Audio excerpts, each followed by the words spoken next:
Hello, it's Dr. Diana Hoppy, and it is Thursday at 6. And I'm going to talk about the truth about hormone therapy. This was supposed to go a little earlier, but I'm going to apologize, but I'm going to do it so you guys are going to get the information. I'm Dr. Diana Hoppy. I'm a board certified OBGYN here in San Diego, and I'm a specialist with menopausal health, especially hormone therapy.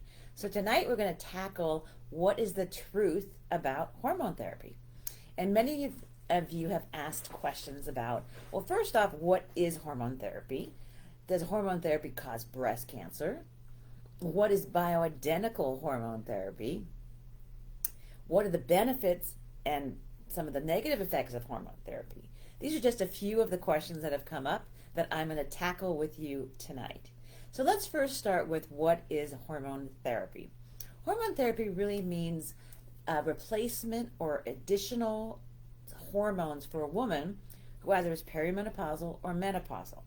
So perimenopause is the years before menopause, and menopause is the time when a woman stops having her cycle for 12 consecutive months. So menopause occurs in the United States. Average age in a woman is about 51. Perimenopause is the 2 to 8 years before that. And if any of you have comments and you want to ask questions, please feel free to go ahead and put that in the chat box. Alrighty, so I want to make sure that we have that going so that if you're coming, not a problem, we can get to your questions. So my site is called amazingover40.com, and all of these Facebook Lives will be recorded and placed there, so you can always get to them. Also, my blog posts will cover these topics, so you also have access that way. So to go amazingover40.com, go to Facebook Lives, or go to blog posts. Okay, so back to menopause. Menopause is when a woman does not have a cycle for over 12 months. That is classified as menopause. And that's basically not due to, let's say, stress in her 30s or 40s, but basically due to the ovary running out of follicles. So hormone therapy is when we just add a little bit of hormones to just treat the symptoms. We're not trying to go back to premenopausal levels. We're only going a little bit so that we can treat the symptoms like hot flashes, night sweats, mood swings, irritability, all those kind of things that affect a woman when she goes through perimenopause and menopause. Now, there may be some women that really don't have bad symptoms, which is great. But most of the women that go through my office and come to my door have a lot of symptoms, as I did too when I went through this transition. So hormone therapy means the replacement of a small amount of hormones, normally estradiol or estrogen and progesterone. Sometimes we add testosterone, but sometimes we don't do that because it has some side effects too, which I can get to as we go along. I want to make sure that if there's any questions that we can get to those. Alrighty, so let's talk about what is bioidentical hormone therapy. So bioidentical hormone therapy means the exact molecule that your body makes. That is, the ovary makes estradiol, it makes estriol, it makes estrone, it makes progesterone. So all of those are hormones made by the ovary, and that's what we call bioidentical. It's the same molecule that your body makes. What does synthetic mean? Synthetic means made by a manufacturing plant or company, a pharmaceutical company, that is not the same molecule as the natural one. So that would be like a synthetic progestin. Like Provera is a synthetic progestin.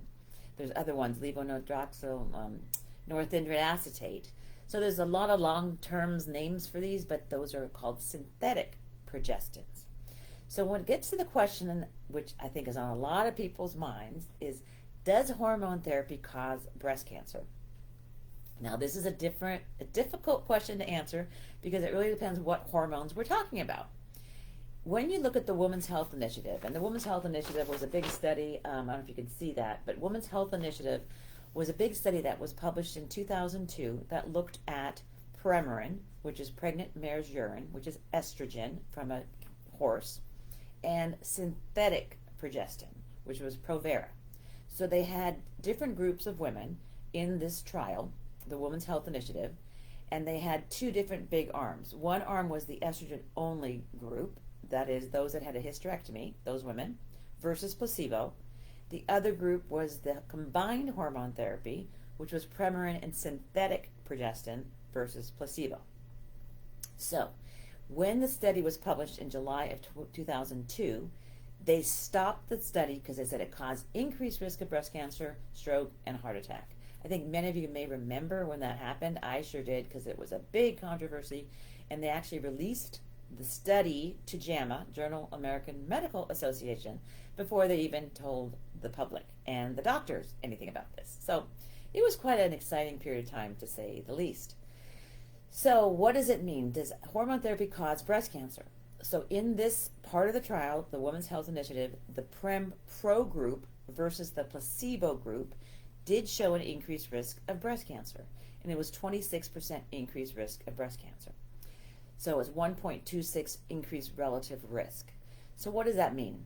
So that means if you look at the incidence of breast cancer in this age population, now the population of the Women's Health Initiative was average age of 63.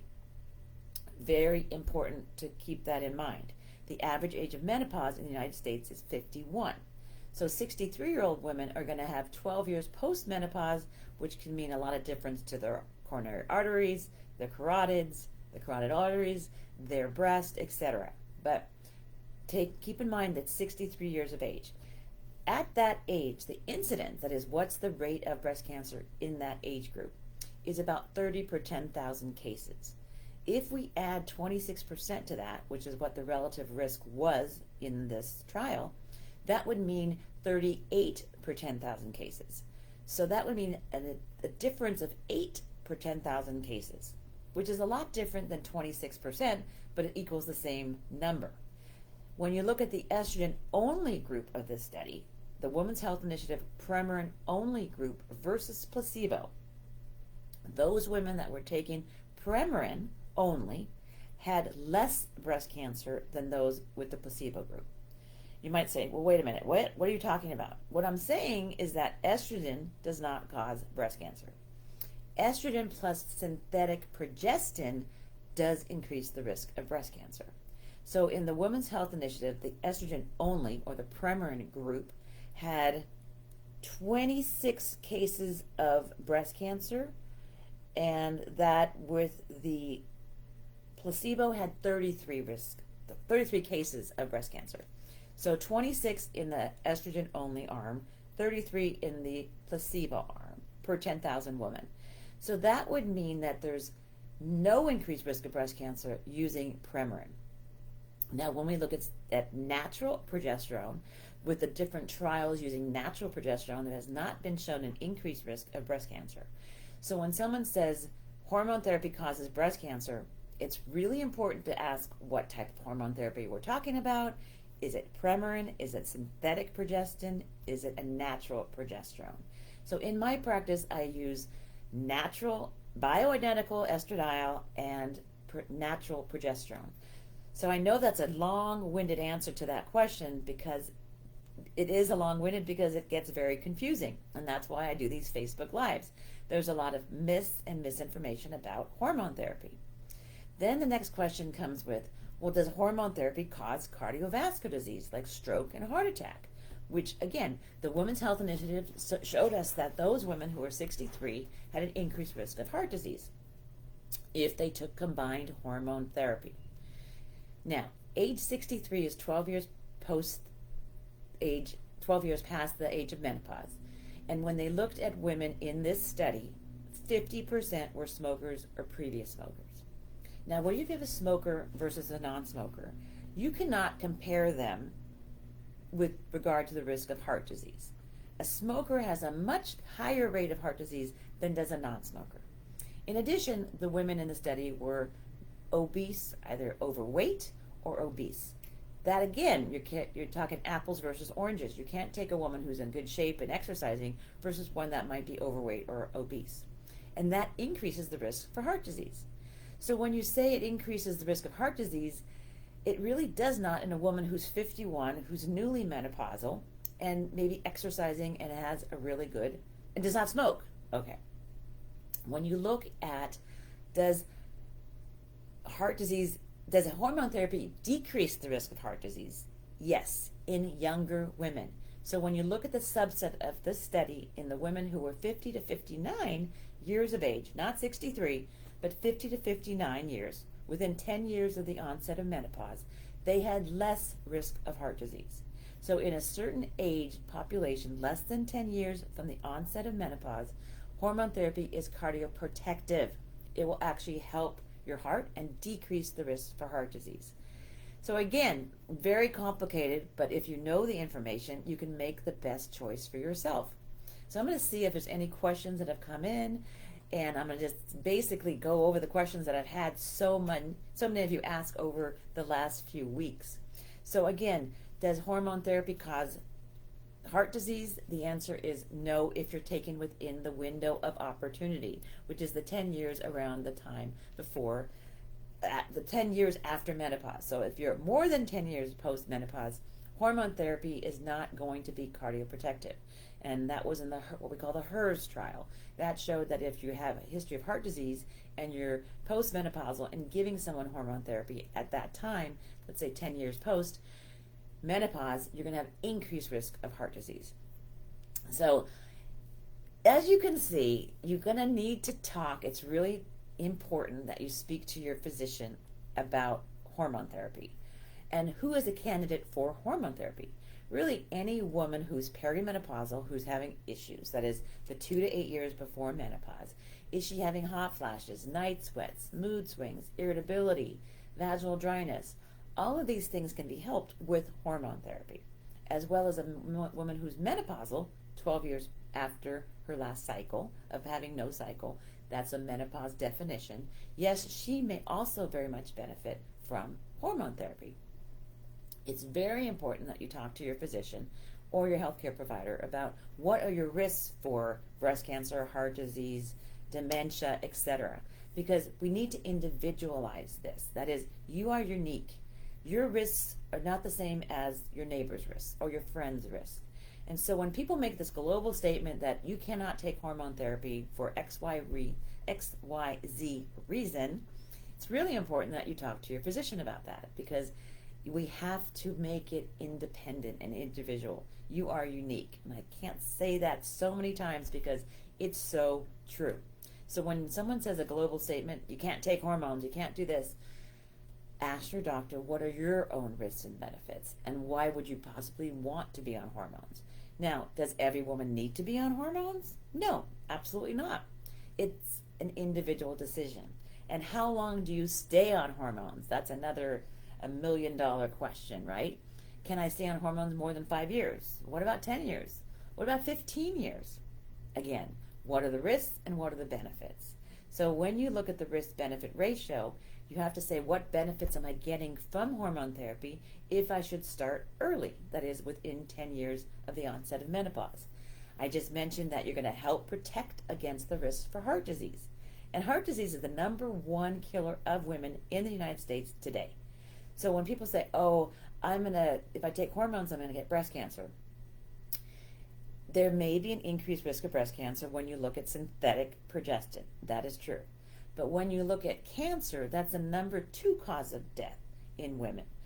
Heart disease is the #1 cause of death. 1 in 5 women will die from cardiovascular disease, a stroke, heart attack. If you start hormones early in menopause, it will help prevent that from happening. Okay. It also helps prevent fractures, hip fractures, spine fractures. It also, if taken early, will help with regard to dementia. So again, timing, your risk factors are so important, and that's why it's really important you get to a menopause specialist who does this day in and day out. Some of our doctors who don't do this day in and day out, they can't keep up with all of the information, and that's why I do and contribute and make my Amazing Over 40 site, because I'm so passionate about giving you the correct information about hormone therapy. Because who's to believe what one person says, what the other person says this, and you're like, well, I just heard that, and the paper just told me that, and another study told me that.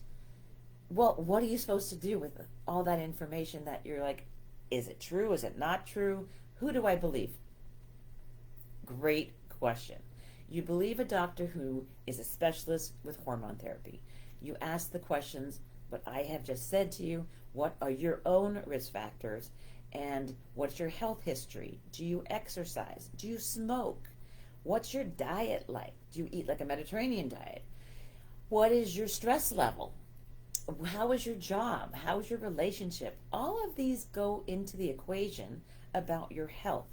And when a patient comes in, I like to do the wheel of life, which says, what are all the factors that in your life and how do you rate those? How's your relationship? How's your financial situation? What's your home situation like? Are you stressed out about that? So when we think about a woman, it's not just breast, heart, brain, it's the whole body we have to look at. So I'm hoping this makes sense to many of you because this is what I've been preaching for so long, and I feel like I'm on my little stand sometimes just going crazy because I want women to get this information. So I'm going to keep this one short tonight, but I want to make sure that you know that I'm here for you. My blog posts are out there every week that I write. My Facebook Lives will be twice a month. I'm still trying to figure out what's the best time for people because it seems like there's no great time. We just try to find the best time. But please share this with your friends and family. Know that the Amazing Over 40 site is out there. The Facebook Lives will continue, and that if you want to take hormone therapy, please talk to a menopause specialist. We're here to help you. And join me next time for my Facebook Live where I'm going to talk about getting rid of the muffin top. Because many of us are challenged with the fat deposition that happens during menopause or even before menopause. So with that, I'm going to let you go. Thank you so much for joining me tonight. I'm Dr. Diana Hoppy. I'm a board-certified OBGYN here in San Diego, California. I am the founder and creator of Amazing Over 40, and that is my website. Please go to it. Follow me on Instagram and Facebook, and know that I'm always here for you. And lastly, remember, always stay amazing. All right, take care, everyone, and I'll see you next time.